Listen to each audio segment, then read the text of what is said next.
Well, I'm so used to. My name is Randy, and I'm an alcoholic once again. Hi, Randy. Uh, I'm so used to hearing the chapter 5 of the big book. I'd like to read it if I could find it somewhere. I'll get it for you. Because when I came to the program of Alcoholic Anonymous, Laura was right. But Laura didn't tell you she was in the teenage meeting. And I came up the steps of Serenity Hall, and Laura said, "Hi." And so I just jumped in the meeting that she was in. And she was in that teenage meeting.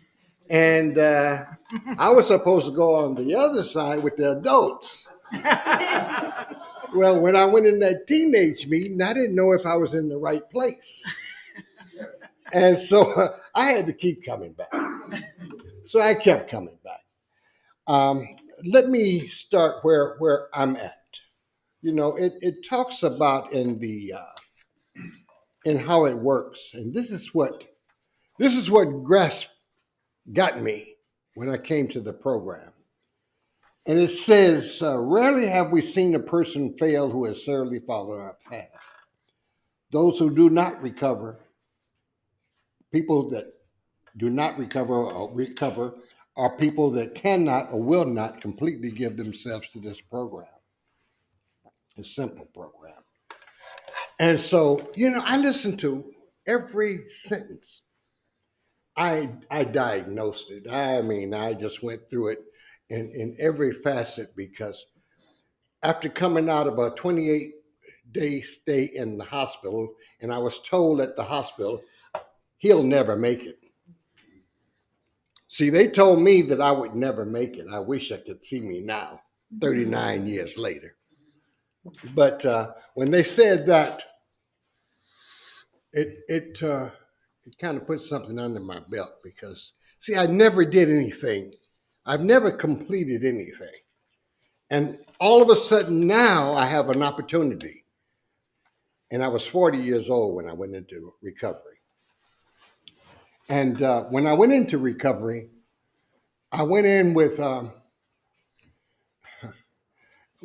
reservations. I had all kind of thoughts in my head. I didn't know if I really wanted recovery. I don't know anyone sitting in here right now wants. It looks like there's a lot of old timers in here, so I don't. I'm not speaking to people that don't know about recovery. And if you're new, you're in the right place because you're going to hear something.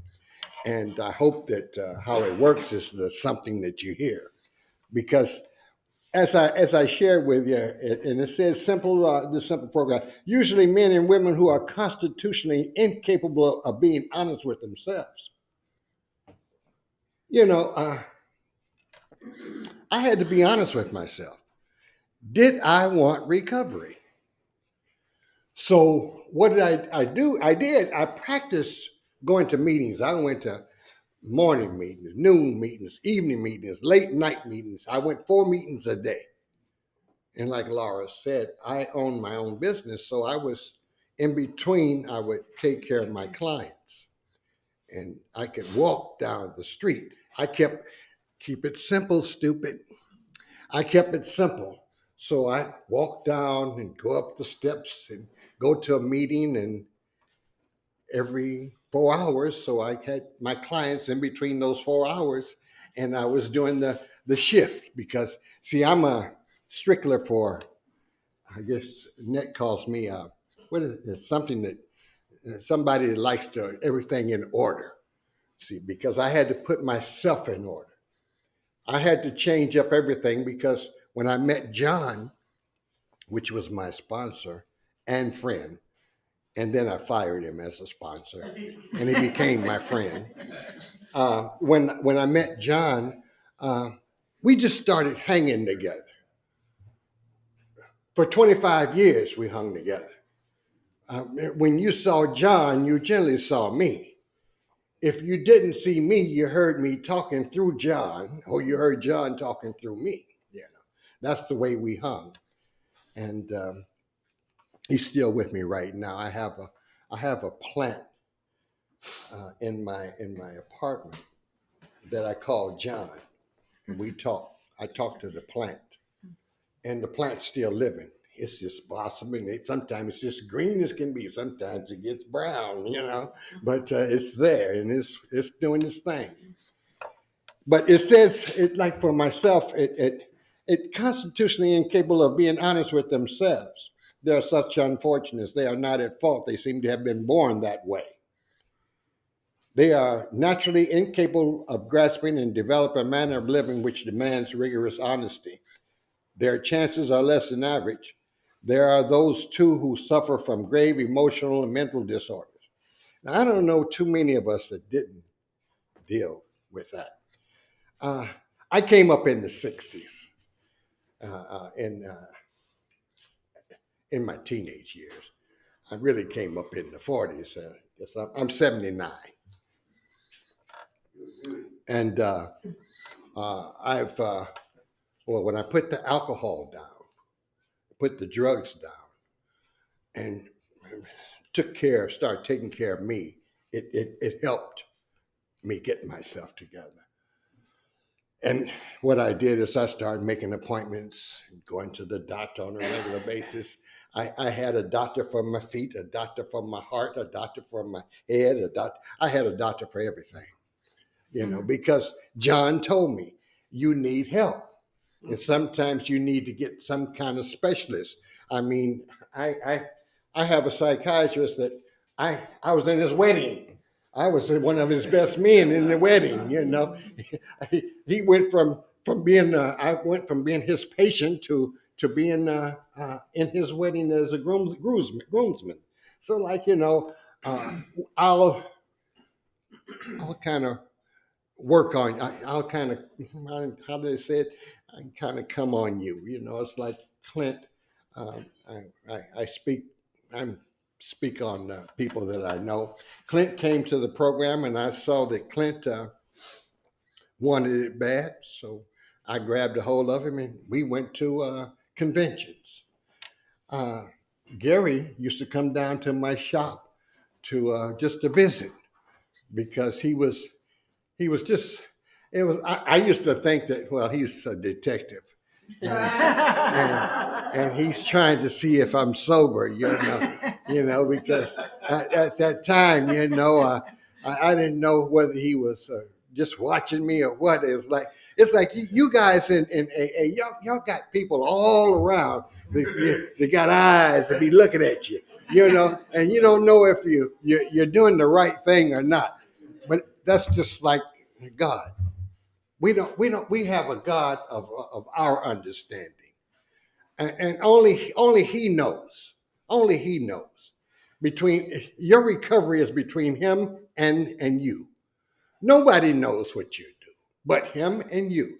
See, and that's what I grabbed a hold of, is when I took my God, as I understand him, I took him in and I said, this is one thing I'm going to do. There's no graduation. It's a continuation. So I figured, well, the best thing for me to do is try to follow the rules or the regulations or the steps that are in the program. So there's chances of average. There are those who suffer from grave emotional mental disorders, but they do recover if they have the capacity to be honest. I said, well, I can be honest with myself. Recovery is okay with me. I can do it, one day at a time. And then when I found John, and John was 10 years sober, and he was, I want to put it this way, he was a very unique person. And his uniqueness went real well with my skepticism, because I was skeptical of this program. And I had to hook up with him. So 1 year sober, I can remember sitting at the table for you guys celebrating my first year. And see, I was still toxic, so I was still high. I mean, the endorphins was still floating in my head. So when they said happy birthday, I started feeling like I was drunk.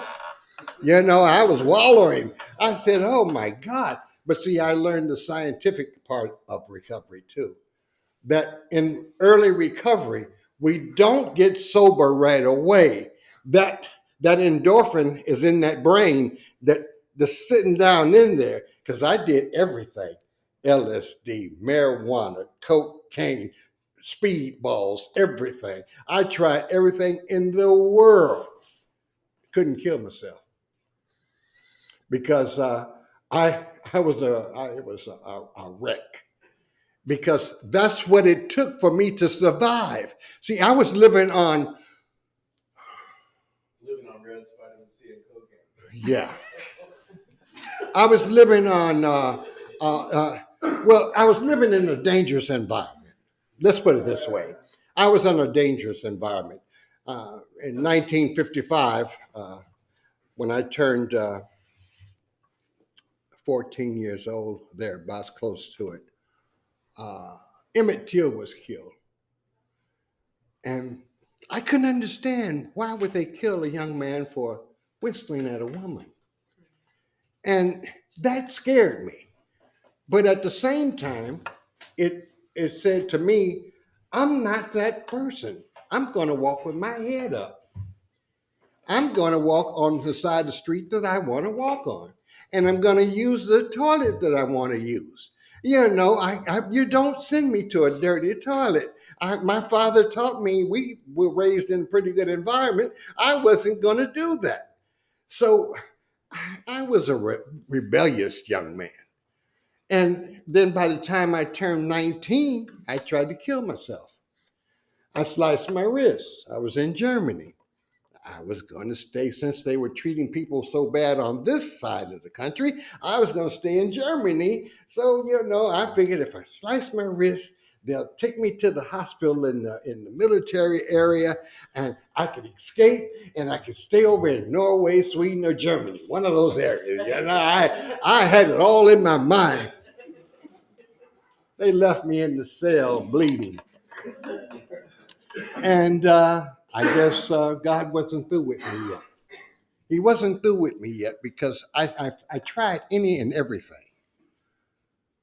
And for the next, from 19 years old, for the next 30 or 21 years, it was alcohol and drugs. And I got married at 21 and was a functioning alcoholic. The whole bit. I mean, everything. Now remember, this is all through the youthful time. But I had to deal with the 60s. Every city I went to was burning down. I didn't fit in nowhere. So I stayed in a drug-induced mindset. And I felt as though that there must have been a God because he kept watching over me because I was able to get through all of that stuff. And I finally lived on the East Coast. I got my first business in the East Coast for 10 years out in Boston. And then all of a sudden I went out in Boston and I found opium. God, what a high. I can remember every high. I can remember every drunk. When I found that opium, it just took me on a journey. And I'll never forget I was in a hotel and this guy was sitting over there with a beautiful lady, and I was sitting here with a beautiful lady, and he said, "Why don't you join us?" And I joined him. He said, "Why don't you hit this?" I hit it. And the next thing I know, it's like that the swimming pool was right there. The band was playing. And I started walking like this because I was so high. The water was coming up here. Now I was drinking still. So you're talking about mixing opium with alcohol. God, dog, what? And so I found myself with my back to the wall. I said, I got to get out of here. So I told the valet man to call me a cab because that's when I started shaking. And that was in 1973. And I made a decision in 73 I went back to the hotel, laid across the bed, spun around in the bed, couldn't go to sleep, saw a map on the wall in the Holiday Inn, stuck a pin in the map. It said Canada, Seattle, or thereabouts in that area. So I put a pin in. So I left Boston, went back to Michigan, told everybody I was going back to Boston. Instead, I went to Michigan. I went to Seattle. I got on the highway, I-90, and I never looked back. And I got out here and was 10 years out here before I even went into treatment. And then once I got to treatment, I can just tell you stories on top of stories, but all I can say is that once I got to treatment, I found myself dealing with a lot of the truth. Now, what I'm sharing with you right now are a glimpse of what it was like and what I went through.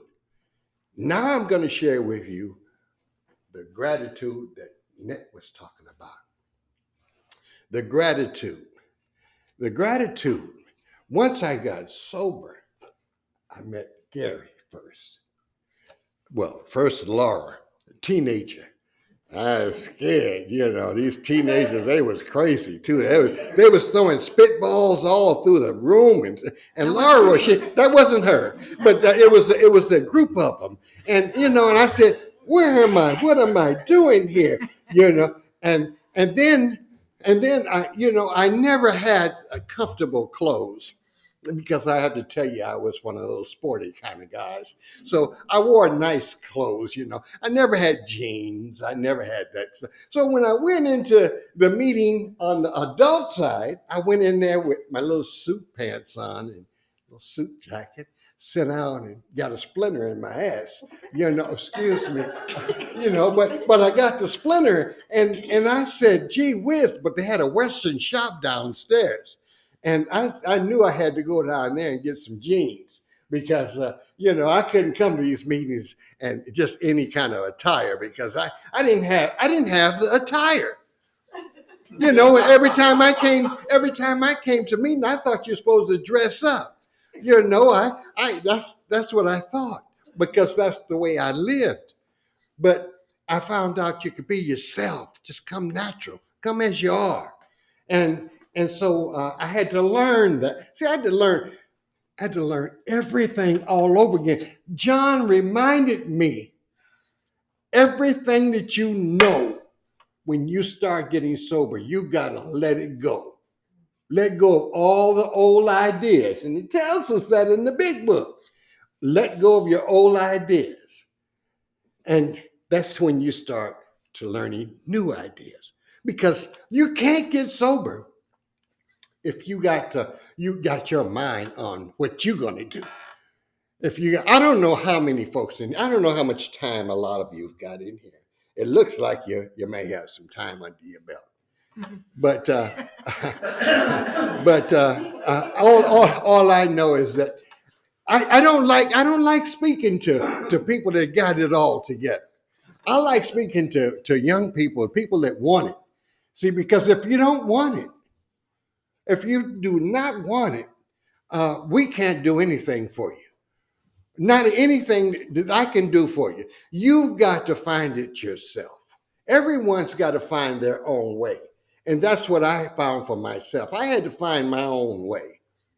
And I had to believe. I had to believe in a power greater than myself would direct me into recovery. So what I did is I stayed in chapter 5 of the big book for my first 10 years. All I read in the whole big book. I didn't read the stories. I read chapter 5. The reason why I read chapter 5 was chapter 5 directed me. See, I'm a person that likes a map. You give me a map and you lay that map out and I'll follow the map. But you talking in one ear, it's going in one ear and out the other because that's I'm so glad that you invited me. I've never been asked to talk. This is one of the times I can talk and I got your undivided attention. And this is what I've always wanted to do. I wanted to share my story. But no one's ever asked me. 39 years, no one's ever asked me. And so since no one's asked me, no, not true. Let me back that up. I have volunteered. I've did a little this, a little that. I've had to kick people out of meetings. I've started meetings because the meeting wasn't going the way I wanted it to go. So I started my own meeting. All those things. But you get older, you get wiser, you get smarter, you start letting go, and you back away from it. Because John and I, we were going to be salt and pepper. John was a white guy, and I was a chocolate. So we was gonna salt and pepper you guys all over the country. We had plans. Yeah, but he met a Chinese lady, and he was waiting for her to come home, and he was so happy she was coming home, and he died reading the newspaper, waiting on her, happy. So it broke my heart because we spoke every day, and then for X amount of days, I missed talking with him, and it was about 3 days, and his daughter, we called his daughter, and she went over to the house, found him reading the newspaper with a big sign saying welcome home, for his girlfriend. And I got the message. We buried him, and I've never had the closeness like that ever again. Now, Gary and I are cool. Clint and I are cool. Jamal over there, we're cool. That's my granddaughter who was around when I've got more years sober than she has been on this earth. But she's granddad's baby. That's his ladybug. And she's never seen me drink a drug. I invited her here because she's told me the other day, I haven't had a drink, and so I said, well, why don't you come over to the meeting and hear your granddad talk?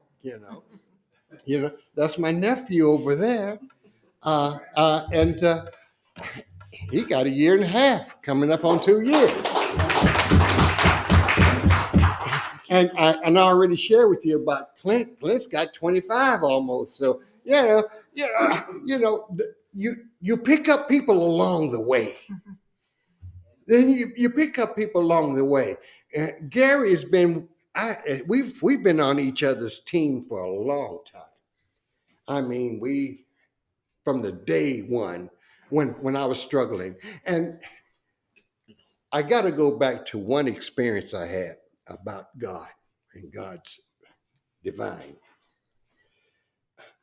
I was 2 years sober in the back of my barber shop, and I used to go to a meeting at South Center at the Bon Marché.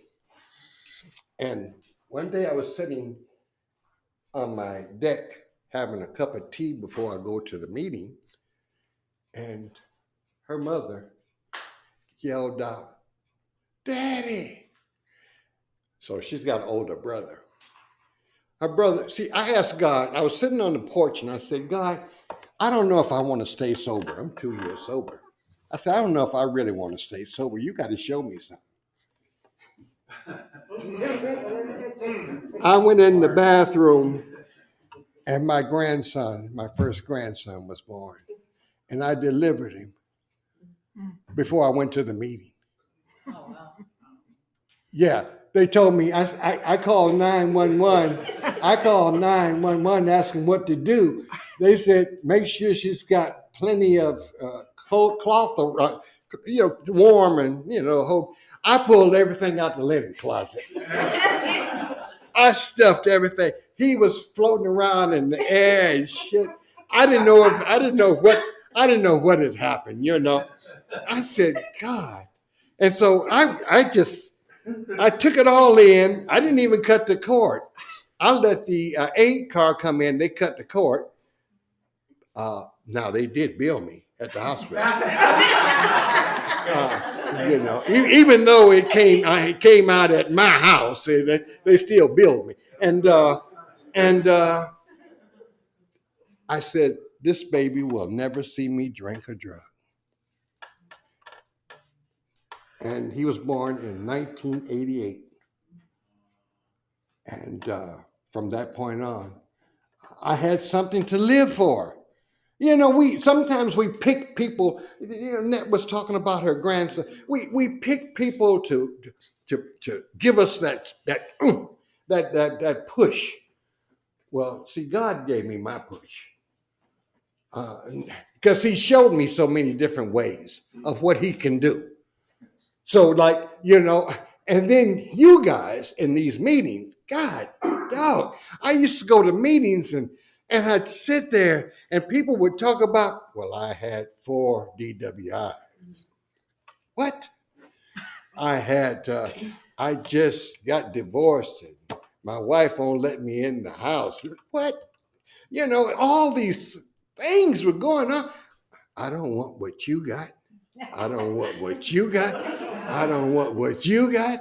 There's a whole lot of people here. I don't want what you got. You know, so the bottom line is, let me keep coming back until I find the people that's got what I want. You know, once you show me that you've got what I want, and that's sobriety. I would not affiliate myself in a well, not Serenity Hall was rowdy. Yes. It was rowdy. But, you know, because I was up there by the time I got so involved with Serenity Hall, I was kicking people out of there in the morning. You know, you had to leave because, you know, you weren't listening. You weren't in the program. You wasn't there for the recovery. You was there for the coffee and donuts. You know, that's what you were there for. But I had to learn. Everybody gets it when they get it. And I have to let people find their own way. So I don't push anybody. Now I will invite you to join me on this journey because I'm on a journey, everlasting journey. Everlasting. I mean, it's no quit for me because see, I'm having so much fun. And I've had 2 heart attacks. I had my first heart attack in 2005. Survived. They put me on exercise, blah, blah, blah. I then, Net and I met 2015 somewhere. We 15 years ago, so I don't know how we add that up to. We met, and then I had another heart attack in 2014 because see, I'm a very emotional person. See, I can get mad, and my heart will start acting up. So it wouldn't pay for me to drink. Because if I drank, I know what the heart would be doing. You know, if I got high, I know what would be happening. So I had to leave all that alone. See, I had to control my own health. I go to the doctor 4 times a year. I get my blood. I get all my blood work. I get everything. I do. I have a doctor for my feet. I have a doctor for my head. I have a doctor for my heart. I have a doctor for my body. I have a doctor for everything, and I use them. And I don't leave out of the doctor's office without them telling me we could come up with a solution. I just lost over 60 pounds in the last 3 years. I went from 267 to 187. You know, so I have to. And I just changed my life up. I work out. I was going to the VA doing the water aerobics twice a week. See, my health. Not only do I get sober, but my health is important too. There's you know, you can get sober and still be unhealthy. So, you know, I start eating a certain way and the whole bit. I had to find some clothes to wear to come here because everything had this much space in between it. I had to find, I wanted to be appropriate when I was here, because, I could have dressed up, but I didn't want to dress up because I just wanted to be natural. I wanted to fit in, and enjoy myself. And I'm sorry for bringing Annette and throwing it on her like that. I want to take up some of her time, but because this was something that wasn't planned. I knew that I was going to speak.